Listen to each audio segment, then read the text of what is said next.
The scent of lavender starch clung to the fabric as Elise pressed the final crease into her sister's wedding gown. It was not her gown. It would never be.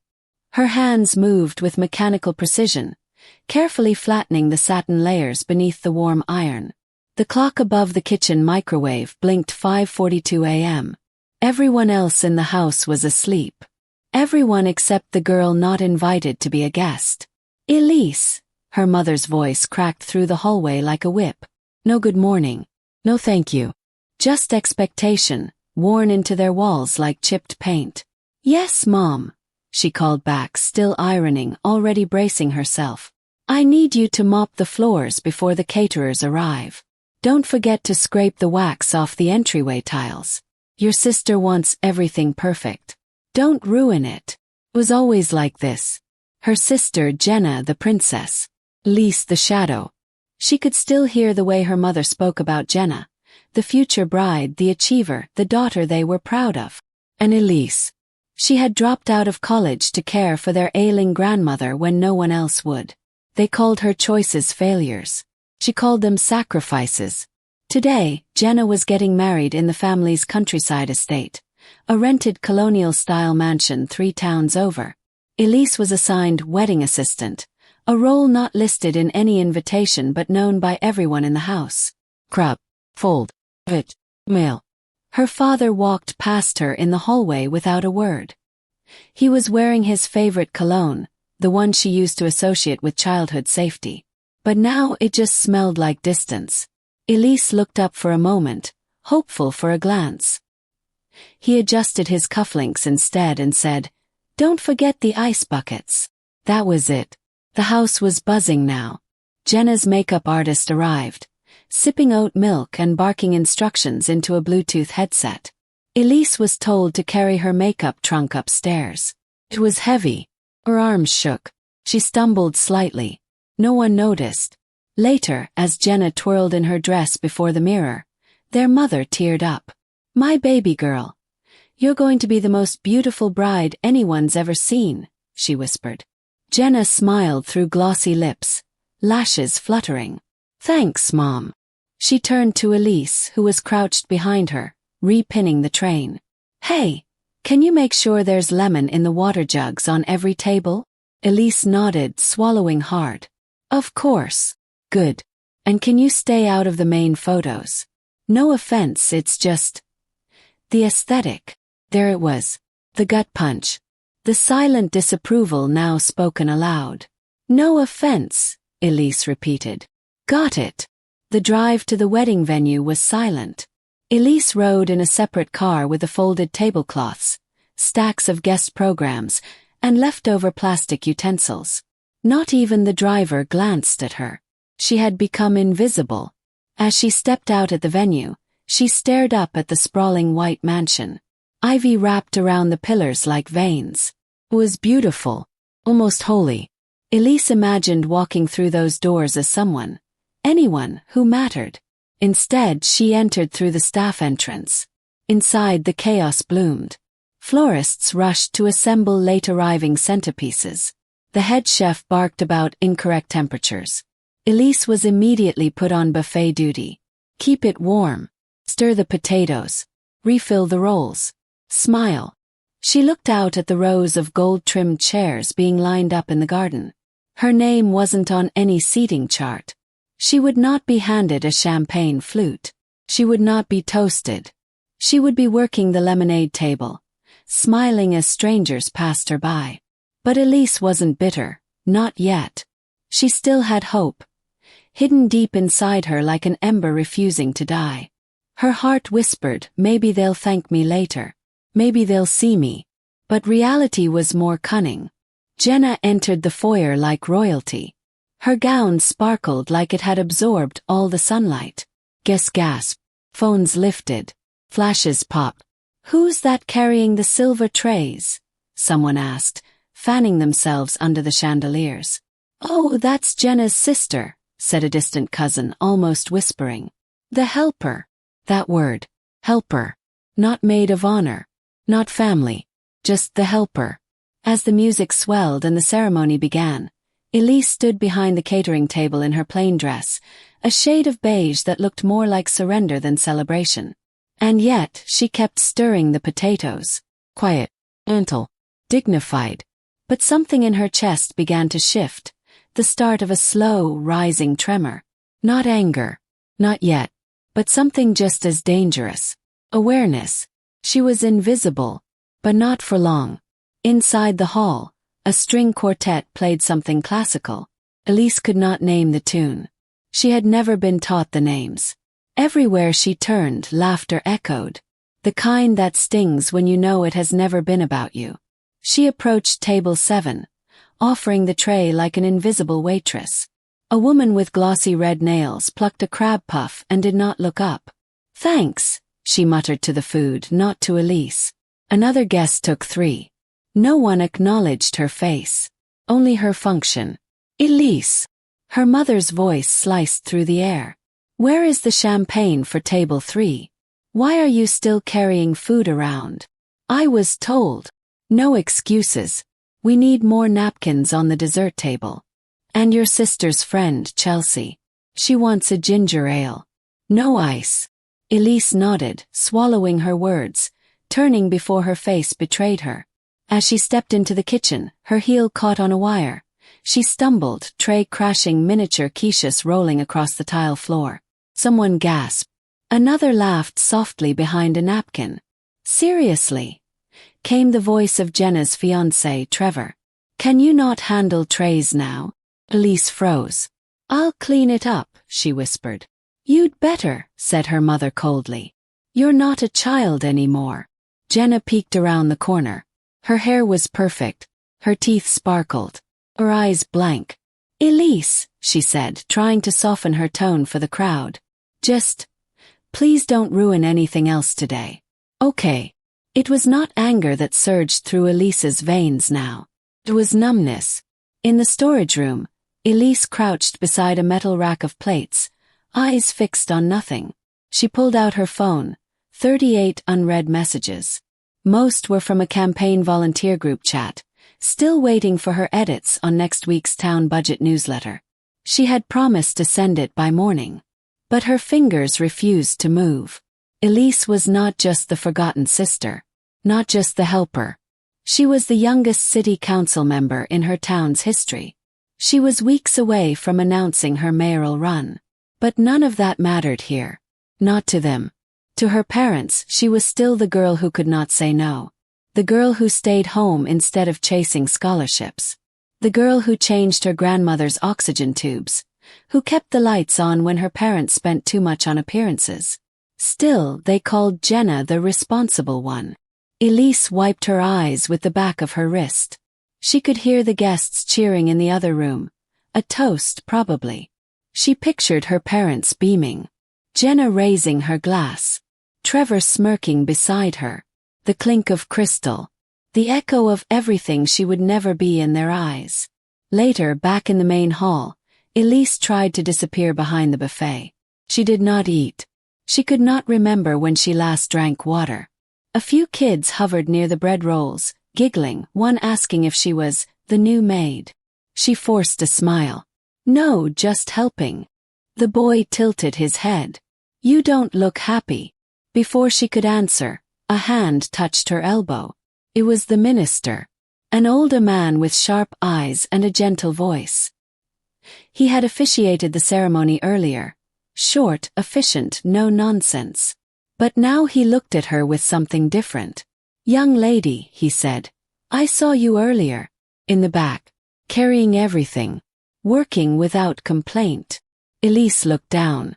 "Yes, sir. It's my sister's day." He nodded. "And yours will come." She opened her mouth to laugh but stopped when he continued. "I recognized your face," he said quietly. "From the news. You're Elise Grant. Council member of Hollowridge, yes." She blinked, stunned. "Yes, I am." The minister leaned in, almost conspiratorial. "You know," he said with a faint smile, "in my old parish we had a saying, sometimes the most honored guests are the ones who get seated last. But when they rise, everyone else stands." She did not fully understand what he meant. Not yet, but it felt like something cracked open inside her chest. The minister nodded once and walked away. She stood there, still clutching the tray. And for the first time that day, she stood a little taller. The lights dimmed. The band switched to a slow ballad. Couples began to dance under hanging lanterns. Elise stepped back, hiding behind a curtain, breathing quietly. No one called her name. No one noticed she was gone. But the ember inside her chest, it was no longer quiet. It had become a flame. She had nothing to do now. The tasks were winding down. Dinner had been served, drinks were flowing, and everyone was laughing. Laughing like the world had never hurt them. Laughing like no one had ever been left in the kitchen to scrub the dishes while their sister danced. Elise wiped her hands on a linen napkin and stepped toward the back patio to catch her breath. Just a moment. Just enough space to remember who she was. That is when she heard her name. Elise. You mean Jenna's helper? Someone said behind her, voice light, syrupy with wine. No, another guest added with a chuckle. She's not even a guest. I think she just tags along wherever Jenna goes. I heard she's like a volunteer or something, a third voice chimed in. Didn't she drop out of college? Poor thing. Laughter followed. Warm. Dismissive. Cruel. Elise did not turn around. Her feet were frozen. Her eyes burned. The worst part was not what they said. The worst part was how normal it sounded. Like her worthlessness was common knowledge.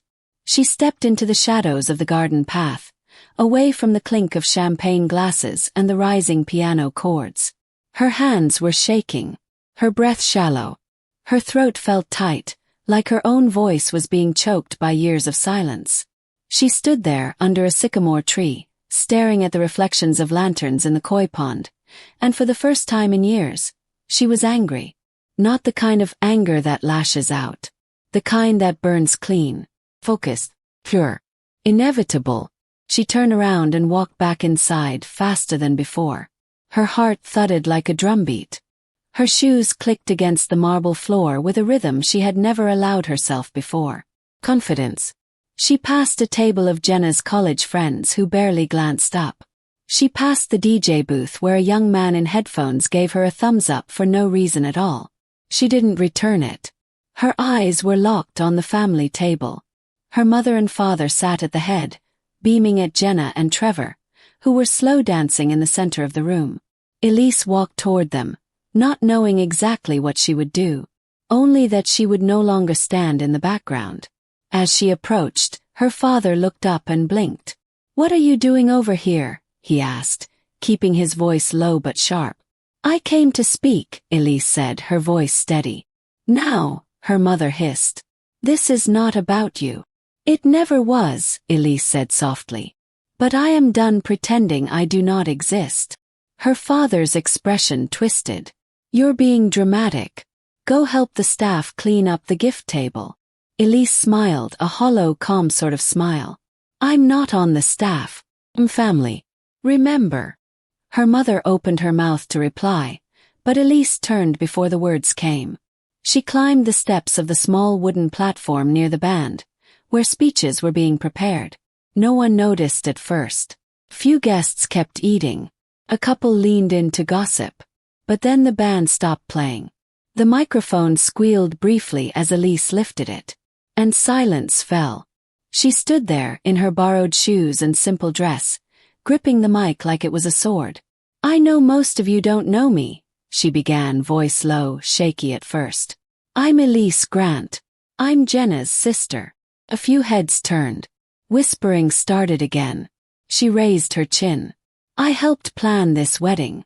I cleaned the floors, I arranged the tables, I iced the drinks, and I ironed the dress. I served the food, and then I cleaned it up." Laughter flickered, awkward and unsure. Her eyes locked on Trevor, who looked like he had swallowed a lemon. Jenna's face went pale. "I've spent my whole life helping other people shine. But here's what you don't know about me." Her voice grew stronger. "I'm a council member in Hollow Ridge. I've passed housing laws that protected over 3,000 people from eviction. I co-authored a citywide education bill. And next month, I'll be announcing my candidacy for mayor." Now they were listening. Dead silence. I am not here to ruin a wedding, Elise said, softer now. I am here to stop letting myself be erased. She stepped down. The minister stood up from his table, slowly, gently. He adjusted his robe and walked to her side. And then, in full view of the stunned guests, he turned to her and said clearly, "Madam Mayor." A murmur swept the room. Jenna's jaw dropped. Their mother went white. Trevor looked like he had been slapped. But Elise did not flinch. She stood there, eyes glassy, breath steady. And for the first time in her entire life, they saw her. For a few seconds no one moved. Then the whispers began, confused, frantic, hushed like gossip in a cathedral. Some turned to look at each other, asking with their eyes if they had heard correctly. Others stared at Elise like they were seeing her for the first time. Jenna blinked. Once. Her glossy lips parted, but no sound came out. Her hand, which had been resting in Trevor's, slipped away. Trevor looked from Elise to the minister to his bride, then back to Elise again. He tried to laugh it off, but it caught in his throat. Elise didn't move. She stood at the edge of the platform, head high, spine straight, letting them look, letting them see. A waiter passed by slowly, eyeing her with a stunned sort of awe. The same one who had told her earlier that she should smile more. He said nothing now, just watched. Jenna finally stepped forward. "You didn't tell anyone," she whispered. Her voice was like glass cracking under pressure. "You never asked," Elise replied. Their mother was next to approach, her heels sharp on the floor. "Elise, what was that stunt?" she hissed, cheeks flushed. This was Jenna's day. "I know," Elise said. "That's why I waited until dinner was over." Her father joined, arms crossed. "You embarrassed your sister in front of all our friends." Elise turned to him, not angrily, not emotionally, just tired. "You mean the friends who did not even know I existed?" He faltered, opened his mouth, closed it again.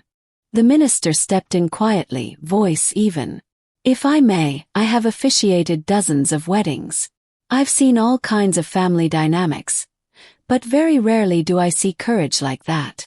Her mother snapped her gaze to him. "We did not ask for your opinion, Reverend." "And yet," he replied calmly, "sometimes the truth asks to be heard." Elise walked away, past the guests, past the buffet table she had managed, past the dessert station she had restocked 3 times. Her footsteps echoed in her own ears. She wasn't running. She wasn't storming out. She was leaving on her own terms. She stepped out into the garden and stood beneath the same sycamore tree from earlier. The breeze caught her hair. It smelled like lemon and lilies and evening. Her hands were shaking, but inside something felt right. Rooted. Behind her she heard steps. "Jenna." "Elise," she said, softer now. "Why didn't you just tell us about everything?" Elise turned around. "Would you have listened?" Jenna blinked. "You're running for mayor." Elise nodded. "I didn't even know you were still involved in politics." "That's because no one asked." Jenna looked at her. Really looked. "You could have. I mean, you didn't have to say it like that." Elise laughed under her breath. "If I had told you during rehearsal dinner, you would have said, 'That's great,' and changed the subject. If I had mentioned it while folding place cards, you would have smiled politely and asked for lemon water." Silence. "I didn't make this wedding about me, Jenna. You made it about me the moment you erased me from it." For once, Jenna didn't have a comeback. Back inside, things began to shift. One of the older guests, a judge Elise had lobbied with on a housing bill, approached the minister to confirm her credentials. A younger cousin stood near the guest book, looking at Elise's name like it had just become important. The DJ paused the playlist and awkwardly cleared his throat, unsure if he should play the next love song or a national anthem. Elise returned to the hall calmly. She found a seat in the far corner. No one had assigned it to her, but she took it anyway. Not long after, a man in a gray suit approached, someone Elise had seen earlier but hadn't recognized. "Excuse me, Councilwoman Grant," he asked politely. Elise looked up. "I'm Mayor Tully." Of Brookridge. I'm a friend of the minister's. He told me you're considering a run in Hollowridge. She nodded, surprised. That's right. He smiled, extended his hand. Then allow me to say, I've been following your work since the housing reform. You've got my full attention now. They shook hands. The ripple had begun. Jenna sat alone at the bridal table, staring down at her untouched dessert. Trevor was nowhere in sight. Their parents whispered furiously with distant relatives, throwing glances toward Elise now and then. The photographer hovered awkwardly, unsure whether to ask Elise for a portrait or pretend she had not seen what just happened. But Elise. She finished her glass of water. She took a breath. And then, for the first time in her adult life, she smiled. Not because someone else gave her a reason to, but because she had finally given it to herself. The lights were dimmed. The tables had been cleared. Leftover cake sat forgotten on dessert trays, melting into the silence. Staff quietly stacked chairs while distant relatives filtered out into the dark parking lot, their whispers now mixed with glances over their shoulders. Elise stood by the garden gate, watching a single lantern sway in the breeze. Her beige dress was wrinkled, and her feet ached from hours of standing. But none of that mattered. She felt free. A kind of freedom that came not from escape, but from reclaiming what was always hers. She stepped away from the mansion's glow and walked to her car. Not the sleek white rental Jenna had arrived in. Hers was a simple, dented Toyota with a cracked rearview mirror and a glove compartment stuffed with old sticky notes and budget drafts. She sat down, closed the door, and exhaled. Her phone buzzed. Unknown number. She hesitated, then picked up. Elise Grant. A woman's voice asked, clear and authoritative. Yes, this is she. My name is Karen Delgado. I'm a senior producer at Capital City Weekly. Your speech, the one you gave at your sister's wedding, someone sent us the video. Elise blinked. Video? Yes. It's circulating on social platforms. Gaining traction fast. You spoke with clarity and poise. It was raw. Personal. Political without being petty. Would you be open to a televised interview? We're running a feature on emerging political leaders, particularly women breaking out of familial shadows. Elise sat in stunned silence. I'd have to check my schedule, she finally said, heart racing. Of course. But if you're planning to announce your campaign soon, I'd move quickly. This moment is yours, Elise. When the call ended, Elise just stared ahead for a moment. It was happening. The world was seeing her. She drove home that night through quiet country roads, headlights sweeping over fences and sleeping cows. She did not cry. She did not cheer. She simply gripped the wheel and breathed like someone learning how to inhale for the first time. The campaign she had spent months preparing in silence, in the margins of other people's milestones, was about to be real, loud, public. The next morning, Elise stood in front of her bedroom mirror, brushing her hair back, not out of vanity but preparation. On her desk were the outlines of her mayoral speech. On the wall hung a corkboard filled with policy ideas, handwritten notes, graphs, and newspaper clippings, the life she had built in secret, while carrying plates and wiping down countertops. Now it would not be secret anymore. Later that afternoon, her phone buzzed again. This time, it was a message from her grandmother's old caretaker, a woman Elise hadn't spoken to in months. I just saw you on Facebook. Elise, you're amazing. Your grandma would be so proud. She always said you were the quiet storm. That was all it took. The tears finally came. Not the broken kind. The released kind. Tears that didn't ache, they lifted. Back at her parents' house, things were quiet. Jenna had locked herself in her honeymoon suite. Her mother was cleaning the kitchen with sharp, aggressive movements. Her father pretended to read the paper. When Elise arrived to pick up her things, they barely acknowledged her. As she reached for her keys on the foyer table, her mother finally spoke. You humiliated us, Elise. That's what people will remember. Elise turned slowly, looked her mother in the eyes. No, she said. They'll remember the girl you tried to erase, and the woman who refused to stay quiet. Her mother scoffed, but Elise was already walking out the door. Not in anger, but in peace.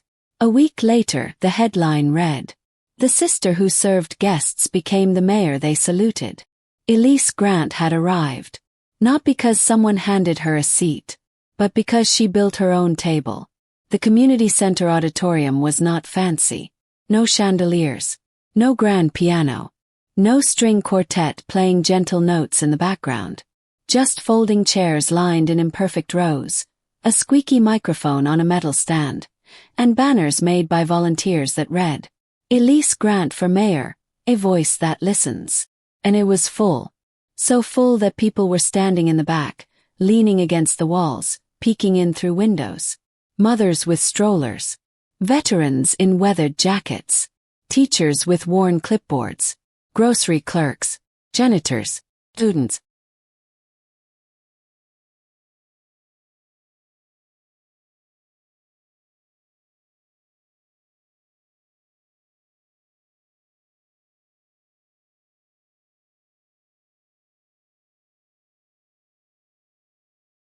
Elise stood behind the curtain with her campaign manager, a wiry young woman named Carla who had believed in her long before the wedding speech went viral. "You ready?" Carla whispered. Elise glanced at her notes, then looked out at the crowd again through a slit in the curtain, at the people who weren't judging her dress, or asking her to refill drinks, at the ones who had come just to hear her, not because of her sister or her parents or any wedding. Just her. She folded the notes and tucked them into her pocket. "I'm ready," she said. The moment Elise stepped onto the stage, the room erupted in applause. Not polite clapping. Not forced. Real applause. Welcoming. She stood at the podium, hands steady. "Good evening," she began. Her voice filled the room. Not loud. Just certain. "My name is Elise Grant. Some of you know me from City Council. Some of you saw a video from a wedding I wasn't invited to enjoy, but was expected to serve." There were a few chuckles. A few murmurs of recognition. But let me tell you what that moment taught me. Pause. It taught me that a title means nothing if your voice is silent. That respect is not always handed to you, especially if you are the quiet one in a loud family, or a woman in politics, or someone who took a different path than people expected. She looked around the room. "I'm not here because of that speech. I'm here because for the last 10 years, I've been working in your neighborhoods, fixing broken lights, fighting for housing protection, rewriting school budgets that no one wanted to touch." Heads nodded. "I've done it quietly. I've done it while being called the helper, the failure, the forgettable one. But now, I am done hiding behind other people's voices." She stepped away from the podium, held the mic in her hand, walking across the stage. "This city doesn't need another mayor who smiles in photos and forgets your names. It needs someone who knows what it's like to be unseen, unheard, underestimated." The room was still.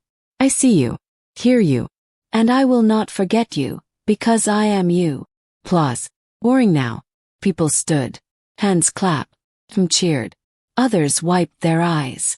In the back of the room, unseen by most, a tall woman in a red blazer stood with her arms crossed. Jenna. No makeup this time. No entourage. Just herself. She watched Elise command the room with the ease of someone born for it. And for the first time in her life, Jenna understood. Elise had never been the background. She had been the foundation.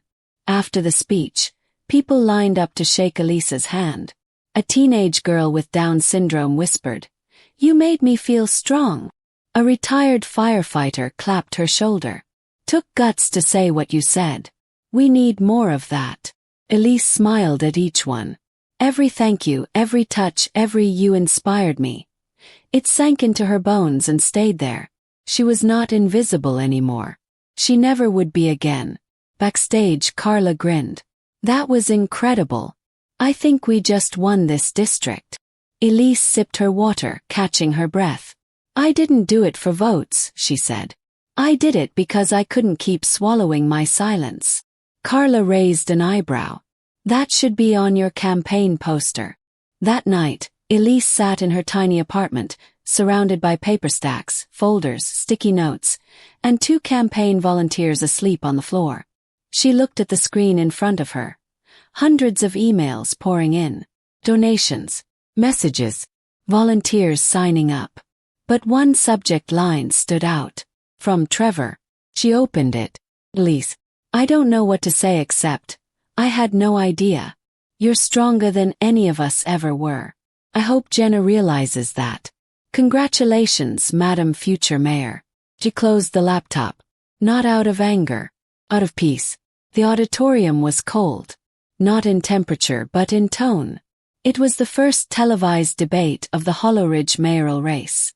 The crowd was larger this time but more formal. Stiff-back chairs. Suits and reporters. Cameras blinking red across the back wall. Elise stood behind her podium under the harsh overhead lights, facing her opponent, James Waller, 3-term councilman, backed by the city's wealthiest developers.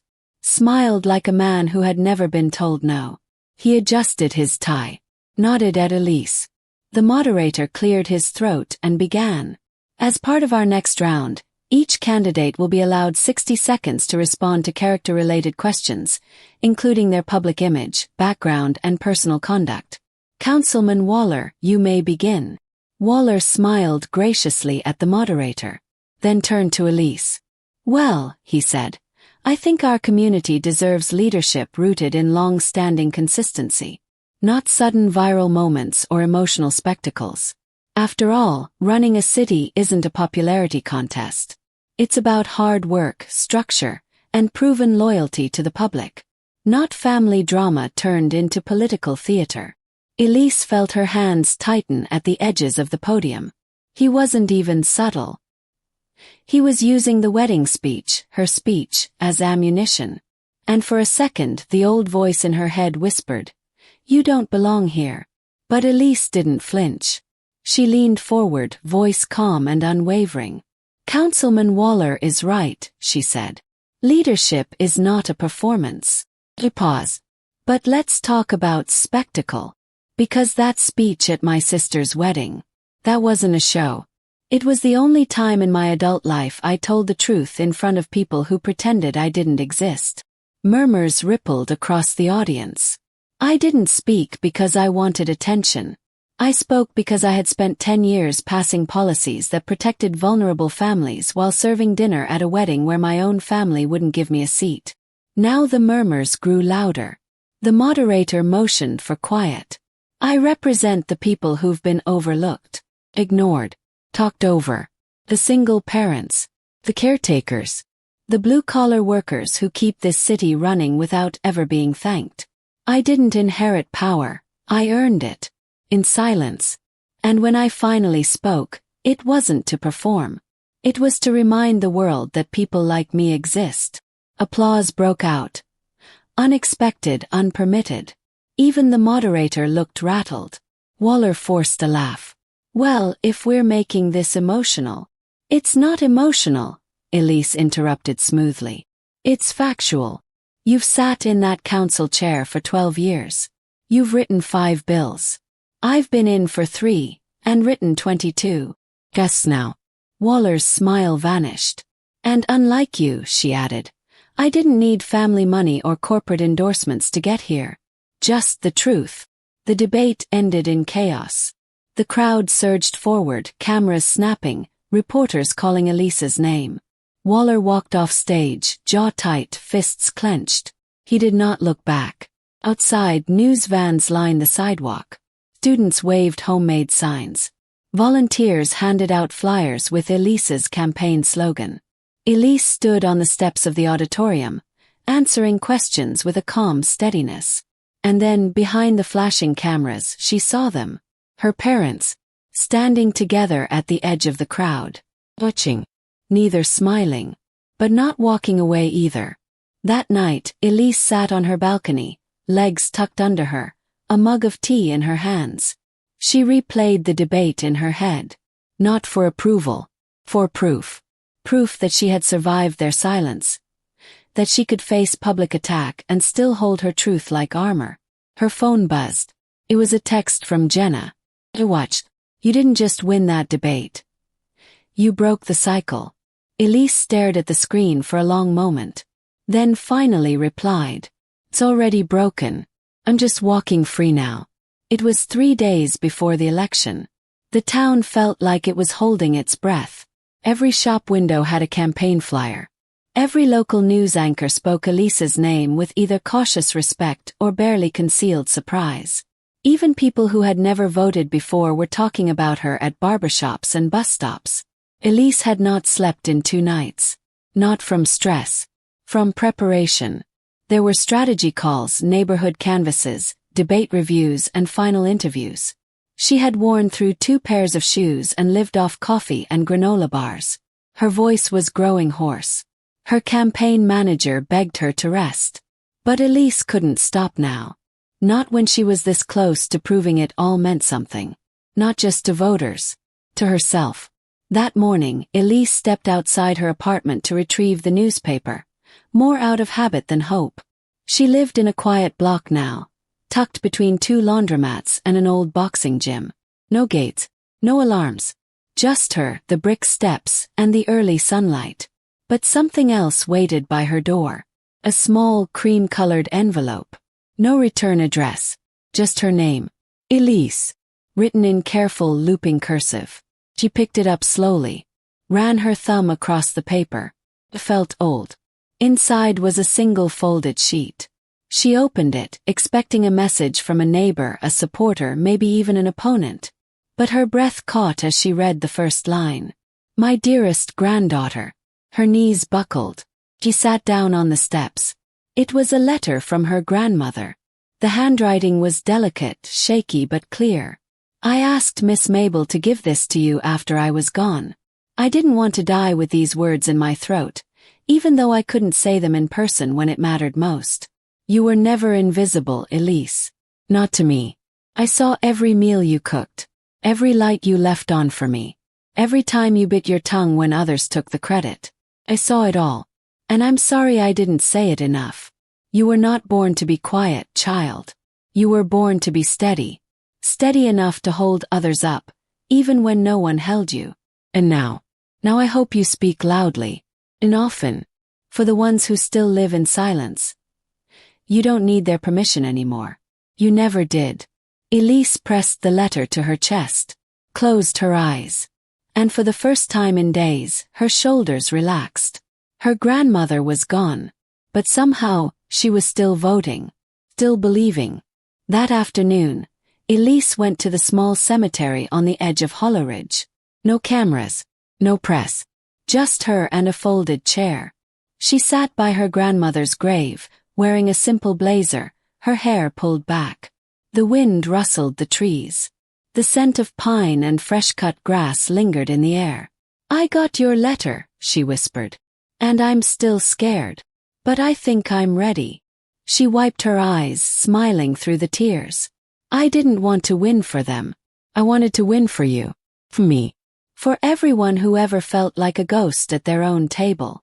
She left a single flower on the grave, then stood up, and walked away without looking back. Later that night, back in campaign headquarters, a volunteer read out the final endorsement list. 3 local unions, 5 advocacy groups, the Teachers Association. And get this, the Chamber of Commerce finally caved. "You got them, Elise." Carla leaned across the table. "They all see it now. You're going to win." Elise nodded. But her voice was quiet.